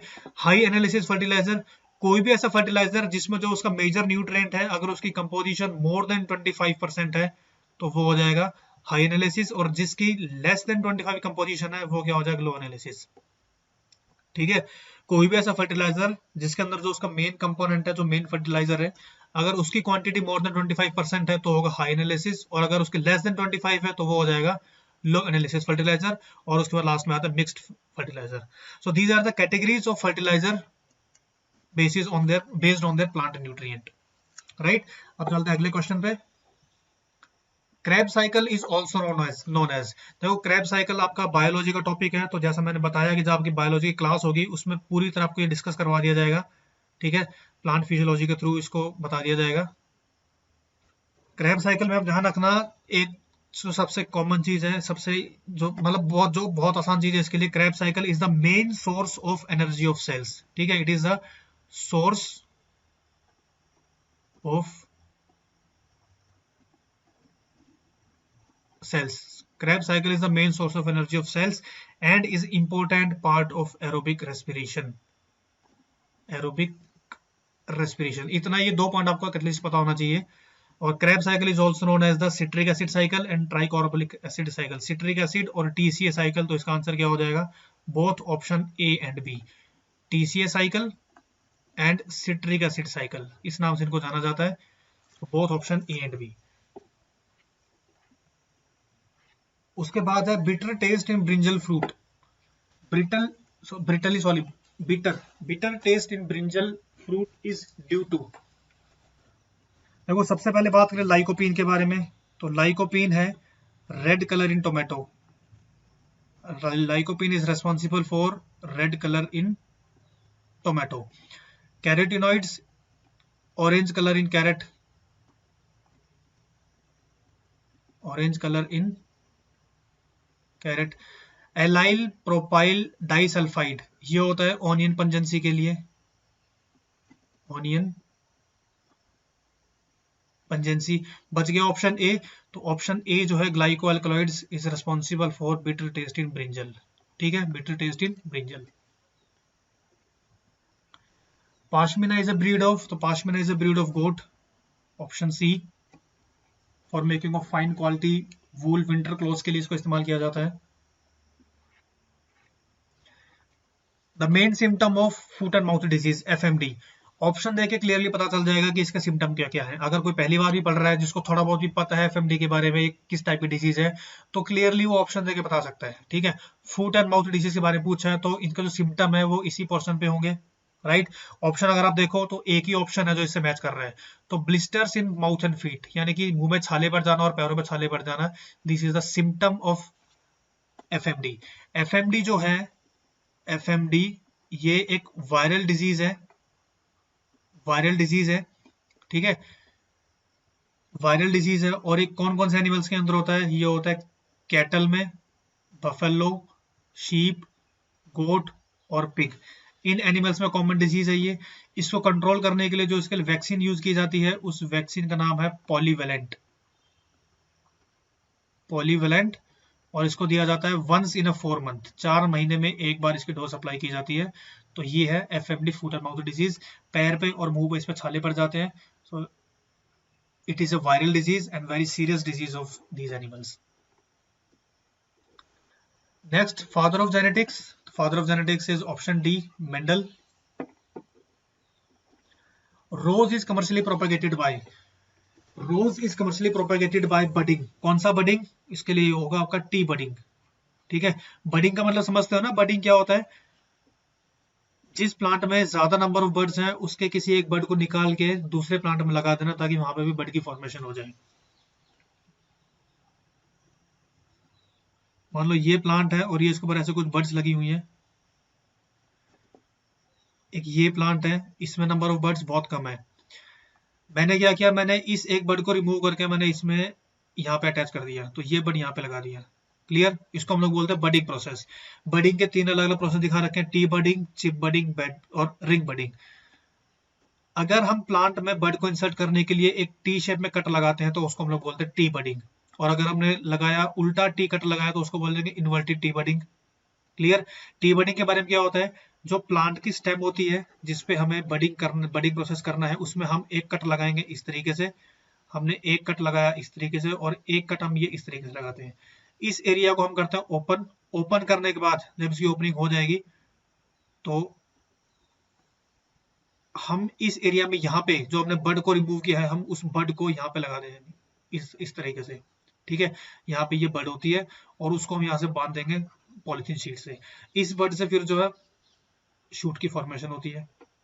So this is known as the T budding, क्योंकि हमने उसमें टी शेप का कट लगाया। चिप बडिंग में क्या होता है, हमें अलग अलग साइज की चिप्स निकालनी होती है। और रिंग बडिंग में क्या होता है, हम सिंपली एक सर्कुलर रिंग में बड को रिमूव करते हैं और हम इस बड को दूसरे प्लांट पर रिमूव कर देते हैं। इसके अलावा एक और होती है पैच बडिंग, तो उसमें प्रोसेस सेम है, बस हमें जो बड रिमूव करना है वो पैचेस में रिमूव करनी है, that is known as the patch budding. Rose is commercially propagated by T budding process. Gundhi bug as an important insect of gundhi bug as an important insect of paddy, और इसका scientific name होता है Leptocorisa acuta.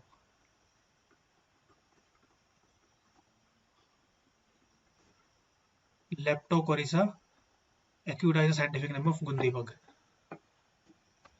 Kinnow is the hybrid variety of Kinnow is a hybrid variety of. सबसे पहले देखो किन्नू किस किस का क्रॉस है। Kinnow is a cross of king mandarin into willow leaf mandarin। willow leaf mandarin, mandarin देखो ऑप्शन में है, तो Kinnow is a cross of mandarin. ठीक है, this cross was done by H B Frost. आपको ये नाम याद रखना है, एच बी फ्रॉस्ट एग्जाम में पूछा हुआ है और आगे भी पूछा जा सकता है। Kinnow is a hybrid variety of mandarin developed by H B Frost, और सबसे पहले किन्नू को इंट्रोड्यूस किया गया था पंजाब में। ठीक है, और इसकी जो प्रोडक्शन है, सबसे ज्यादा प्रोडक्शन भी कहाँ पे होती है, पंजाब में ही होती है। तो Kinnow is produced in Punjab, right. Conversion unit of 1 एकड़। कन्वर्जन यूनिट ऑफ 1 एकड़ हेक्टेयर में पूछा है, ऑप्शन देखो हेक्टेयर में दिए हुए हैं, तो इसको कैसे करोगे, 1 हेक्टेयर में 10,000 मीटर स्क्वायर होते हैं, और 1 हेक्टेयर में 2.5, अगर हम राउंड ऑफ करें तो 2.5 एकड़, right. 10,000 metre square is equal to 2.5 एकड़। ठीक है, अगर इसको कैलकुलेट करेंगे तो हमारा आंसर आ जाएगा 0.4000 हेक्टेयर। इसके इक्वलेंट कौन सा है, इसके इक्वलेंट ये है ऑप्शन बी, तो 0.405 hectare is the conversion unit of 1 एकड़, राइट। तो ध्यान रखना है आपको, 1 हेक्टेयर में होते हैं 2.5 एकड़, ठीक है, और 1 एकड़ में होते हैं 4,000 मीटर स्क्वायर। तो इसी हिसाब से 1 हेक्टेयर में हो गए 10,000 मीटर स्क्वायर। बिल्कुल बेसिक यूनिट है, आपको इतना पता होना चाहिए being an agriculture student. Most appropriate preparation of jelly. Most appropriate preparation of jelly, देखो पहले बात करते हैं जेली के बारे में। पहले जेली के बारे में पढ़ लेते हैं, जेली क्या चीज है, इसके लिए किस किस चीज की रिक्वायरमेंट होती है। उसके बाद आपको खुद ब खुद इसके आंसर पता लग जाएगा कि जेली में कौन से फ्रूट का सबसे ज्यादा अप्रोप्रिएट इस्तेमाल होता है। सबसे पहले जेली में देखा जाएगा पेक्टिन कंटेंट। जेली बनाने के लिए जो फ्रूट इस्तेमाल होगा, पेक्टिन उसमें होना बहुत जरूरी है। कितना होगा, 1.5 से 1%, 0.5 से 1% इतना पेक्टिन कंटेंट होना बहुत जरूरी है। ठीक है, जेली जो है वो ट्रांसपेरेंट होता है, जबकि जो जैम है वो होगा ओपेक, नॉन ट्रांसपेरेंट। जेली बनाने के लिए शुगर का इस्तेमाल होगा, शुगर दोनों में इस्तेमाल होगा, जैम में भी और जेली में भी। बट जेली में अगर हम शुगर का इस्तेमाल करेंगे so it is according to the pectin content, कितना हमारे फ्रूट में पेक्टिन है उस पेक्टिन के हिसाब से हम शुगर यूज करेंगे। जबकि अगर हम बात करें जैम के अंदर, तो जैम प्रिपरेशन में जब हम यूज करेंगे शुगर का, तो इसका यूज होगा according to the acid content of fruit. Fruit में एसिड कंटेंट कितना है उसके हिसाब से इसमें शुगर का इस्तेमाल करेंगे। ठीक है, जेली में हम फ्रूट्स को मिक्स नहीं करते, जैम में हम मल्टीपल फ्रूट्स को मिक्स कर सकते हैं। ठीक है, तो जेली के लिए जो रिक्वायर्ड फ्रूट है, जो ऑप्टिमम है, वो होता है गुआवा। गुआवा, गुआवा, उसके बाद फॉलोड बाय पपाया। तो इस तरीके से, तो इसका आंसर क्या हो जाएगा? इसका आंसर ऑप्शन बी हो जाएगा, guava is the best fruit for preparation of jelly. TSS content, TSS होता है total soluble solid. TSS content total soluble solid, इसका होगा मोर देन 65% जेली का, और जैम का होता है 68 से लेकर 69%, या फिर कई बार इसको लिखते हैं 68.5%। ये इसका टीएसएस कंटेंट है जैम के लिए। अगर हम बात करें फ्रूट की एसिडिटी, तो जेली में जो फ्रूट की एसिडिटी है, जेली में फ्रूट की एसिडिटी है वो होगी 1%, इससे ज्यादा नहीं होगी, नॉट मोर देन 1%, या ऑप्टिमम हमें 1% मेंटेन करनी है। जबकि जैम की बात करें तो जैम में होगा 0.5 से लेकर 0.6, लेस देन 1%। इसका कभी भी 1% को टच नहीं करेगा, और जेली में 1% होते हैं। राइट, तो इतना डिफरेंस आपको पता होना चाहिए जैम और जेली मैन्युफैक्चरिंग के लिए, प्रिपरेशन के लिए, कौन सा फ्रूट इस्तेमाल होगा, शुगर कंटेंट कितना होगा, और कितना किस बेसिस पे इस्तेमाल करेंगे, परसेंटेज टीएसएस कितनी होगी। राइट, चलो next question. Lycopersicon esculentum is botanical name of, तो ये है टोमेटो का Lycopersicon esculentum. Echinochloa frumentacea is botanical name of, कौन सा प्लांट है ये है आपका बार्नयार्ड मिलेट। तो बार्नयार्ड मिलेट का साइंटिफिक नेम है ये Echinochloa frumentacea. Next, community development programme, this is also known as CDP, was started in, देखो community development programme was the first scheme of independent India. आजाद भारत की पहली scheme है ये, पहली स्कीम लॉन्च की गई थी। इसको लॉन्च किया गया था 1952 में। ठीक है, कम्युनिटी डेवलपमेंट प्रोग्राम 1952। खास बात इसके अंदर ये थी कि इंडिया में जितने भी सेक्टर्स थे, उन सभी सेक्टर के लिए सिंगल स्कीम थी ये, उन सभी सेक्टर के लिए सिंगल स्कीम। जनरली क्या होता है, हम हेल्थ सेक्टर के लिए अलग स्कीम लॉन्च करते हैं, एग्रीकल्चर के लिए अलग लॉन्च करेंगे, इरिगेशन डिपार्टमेंट के लिए अलग लॉन्च करते हैं, ठीक है, एजुकेशन सेक्टर के लिए अलग लॉन्च करेंगे, ह्यूमन एंड चाइल्ड वेलफेयर के लिए अलग लॉन्च करते हैं। तो जब ये आजाद भारत की नई स्कीम थी, पहली स्कीम थी, तो नई सरकार थी, नए लोग थे, हमें इतना आइडिया नहीं था कि कैसे काम करना है। तो सबसे पहले हमने एक ही स्कीम लॉन्च की, उसको हमने नाम दिया कम्युनिटी डेवलपमेंट प्रोग्राम। जितने भी डेवलपमेंट सेक्टर थे, हम उन सभी सेक्टर को हमने इसमें इंक्लूड कर दिया था। इसका रिजल्ट ये था कि इसमें बहुत सारी चीजें फेल हो गई थी, बहुत सारे प्रोग्राम हमारे फेल हुए थे, बहुत कम सक्सेस हुए थे, और ज्यादातर ये स्कीम फेलियर मानी गई थी। राइट, तो कम्युनिटी डेवलपमेंट प्रोग्राम ये आपका एग्रीकल्चर एक्सटेंशन के अंदर आता है। इसको लॉन्च किया गया था 1952 में। उसके बाद है how many eyes should be present in one piece of sugarcane for planting.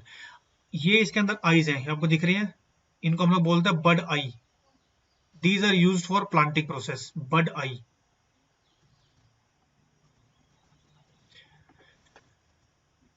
Optimum जो इनके नंबर होते हैं वो होता है more than 2।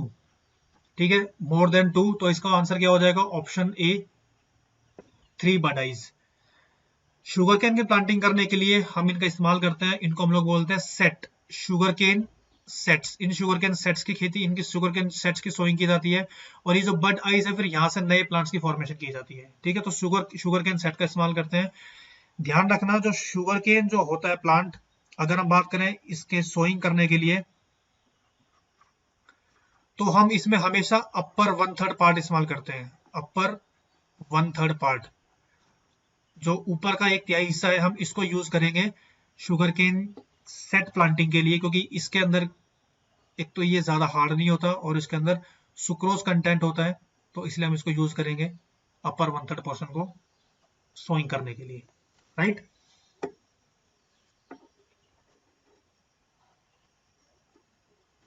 Next, vegetable farming is called as, उसको हम लोग बोलते हैं olericulture. Vegetable farming is called olericulture, option B olericulture.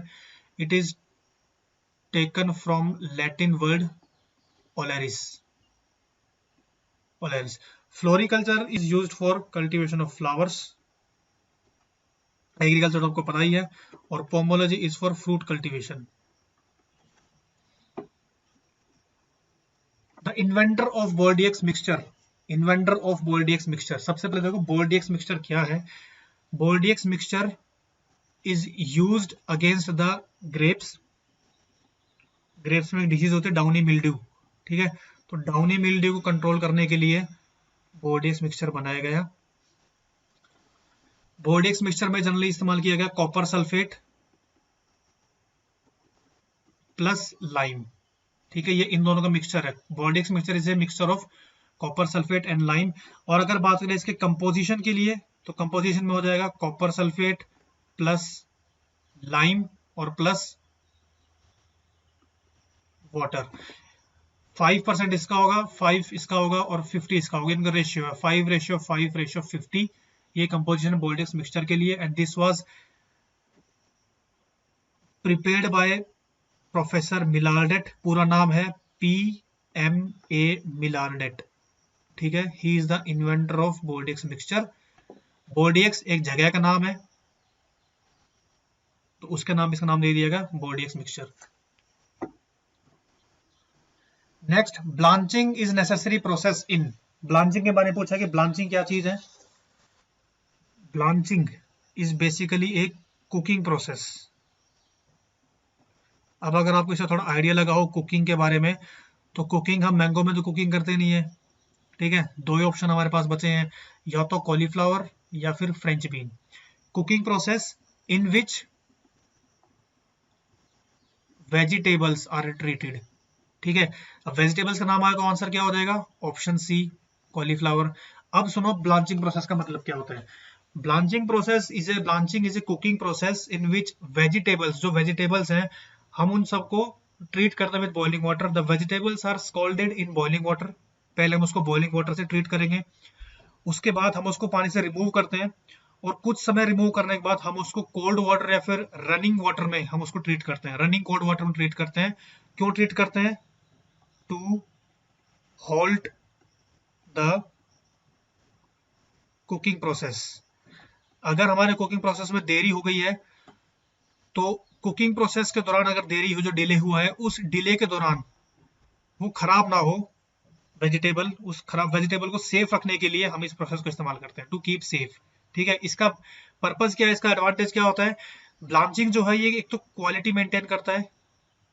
Quality because आपने देखा होगा घरों में अगर सब्जी रखी रह जाती है तो कुछ देर के बाद वो सूख जाती है और उसमें ब्राउन कलर आ जाते हैं, उसके अंदर ब्राउनिंग होती है। तो ये क्या करता है, ये जो ब्राउनिंग वाले एंजाइम्स हैं, उन ब्राउनिंग वाले एंजाइम्स को करता है इनएक्टिवेट। उनको इनएक्टिवेट रखता है ताकि उसमें फ्रूट्स में या फिर इसके वेजिटेबल्स में ब्राउनिंग ना हो। क्वालिटी इंप्रूव करता है और इसके साथ साथ फ्लेवर, ये फ्लेवर को मेंटेन रखता है, राइट। सो इसलिए इसको बोलते हैं ब्लांचिंग प्रोसेस। जनरली ये इस्तेमाल किया जाता है वेजिटेबल्स के लिए। पहले हम उसको गर्म पानी में ट्रीट करेंगे बॉइलिंग वाटर में, और फिर हम उसको रनिंग कोल्ड वाटर से ट्रीट करते हैं just to keep them safe and to hold the cooking process, right. So this is used for cauliflower. Cauliflower हो जाएगा, ब्रोकली हो जाएगा, कैबेज हो जाएगा, कॉलीफ्लावर, ब्रोकली, ठीक है। उसके बाद कैबेज और अदर वेजिटेबल्स, इन सब के लिए हम इसको इस्तेमाल करते हैं। तो this is about the blanching process. Next उसके बाद है Amrapali cultivar of mango is hybrid of. Amrapali जो मैंगो वैरायटी है किसका हाइब्रिड है। देखो एक चीज हमेशा ध्यान रखना, आपका कोई भी एग्जाम हो, चाहे वो ICR का है, BHU का है, या कोई भी स्टेट एग्रीकल्चर यूनिवर्सिटी का एग्जाम है, इन सभी के एग्जाम में एक कॉमन चीज आती है कि मैंगो से हर साल क्वेश्चन आते हैं। ये कंफर्म है, मैंगो से हर साल क्वेश्चन आते हैं। क्वेश्चन क्या क्या होंगे, मैक्सिमम चांसेस है कि मैंगो की वैरायटी के बारे में पूछेंगे, वैरायटी या क्रॉसेस के बारे में पूछेंगे, ठीक है। उसके अलावा कुछ भी पूछ सकते हैं, ओरिजिन पूछ लेंगे, वैरायटी का नाम पूछ लेंगे, उसके बाद सॉइल का टाइप पूछ लिया, क्रॉसेस का नाम पूछ लिया मैंगो के बारे में, ठीक है। या मैंगो की अदर इन्फॉर्मेशन, मैंगो में कितना विटामिन ए होता है, सबसे ज्यादा विटामिन ए किसमें पाया जाता है, मैंगो में कितना है, उसके बारे में पूछ लेंगे। कौन सी मैंगो की वैरायटी कौन से स्टेट से बिलोंग करती है, कौन सा मैंगो का फ्रूट कौन सी सीजन में आता है। तो इस तरह से जो है मैंगो से क्वेश्चन पूछेंगे, राइट। तो आम्रपाली के बारे में पूछा है तो ध्यान रखना, आम्रपाली सबसे पहले क्रॉस है दशहरी इंटू नीलम का। इसको जनरली हम डिनोट करते हैं DNA। DNA Dasheri into Neelam is equal to Amrapali, ठीक है। DNA और आम्रपाली की खास बात क्या है, आम्रपाली जो वैरायटी है मैंगो की, ये जनरली यूज होती है हाई डेंसिटी प्लांटिंग के लिए। High density planting, HDP। High density planting का मतलब क्या होता है, प्लांट्स के बीच में स्पेसिंग कम कर देना और उसको कम स्पेसिंग में प्लांट्स ग्रो करना। तो अगर कोई एरिया हमारे पास है, ठीक है, अगर कोई एरिया हमारे पास है और हम उसको यूज कर रहे हैं, मान लो ये एरिया हमारे पास है, अगर हम प्लांट्स की स्पेसिंग कम कर देंगे तो हमारे पास क्या हो जाएगा, नंबर ऑफ प्लांट्स इस एरिया में ज्यादा हो जाएंगे। अगर हमारे पास स्पेसिंग ज्यादा होगी, एक यहाँ पे एक यहाँ पे, तो इसमें क्या नंबर ऑफ प्लांट्स कम हो जाएंगे इस तरीके से, ठीक है। तो ये होता है हाई डेंसिटी प्लांटिंग की, उसी एरिया में हमने प्लांट्स को बिल्कुल पास पास ग्रो कर दिया और नंबर ऑफ प्लांट्स वहां पे ज्यादा हो जाएंगे, हाई डेंसिटी प्लांटिंग। नॉर्मल अगर प्लांट की स्पेसिंग होती है मैंगो की, तो नॉर्मल मैंगो की स्पेसिंग है 10 into 10 metre square. High density planting की अगर बात करें तो इसमें इसकी स्पेसिंग हो जाएगी 2.5 into 2.5 metre square. So Amrapali is best recommended for high density planting, right. तो ये था आपका, आई थिंक ये लास्ट है, हाँ जी लास्ट है, ठीक है। तो ये था आपका आज का कंप्लीट लेक्चर, DHU का प्रीवियस ईयर क्वेश्चन पेपर 2019 का हमने डिस्कस किया है। होपफुली आपको समझ आया होगा इसके बारे में। अगर आपके कोई भी डाउट है, कोई भी इश्यू है, कोई भी क्वेरीज है, तो नंबर आपको पता है, मैं दोबारा लिख देता हूँ यहाँ पे। इस नंबर पे आप कभी भी कॉल करके, मैसेज करके किसी भी चीज के बारे में इंफॉर्मेशन ले सकते हैं रिगार्डिंग योर कोर्स, राइट। ठीक है, तो आई होप आपको समझ आया होगा। हम मिलते हैं अपने अगले लेक्चर में, और अगले लेक्चर में हम कवर करेंगे एग्रीकल्चर का टॉपिक नंबर 2, और उसके बाद आपकी क्लासेस होंगी, आपका लेक्चर होगा बायोलॉजी से, आइदर फ्रॉम जूलॉजी और either from the botany, right. For queries you can use this number. Now take care and have a good day.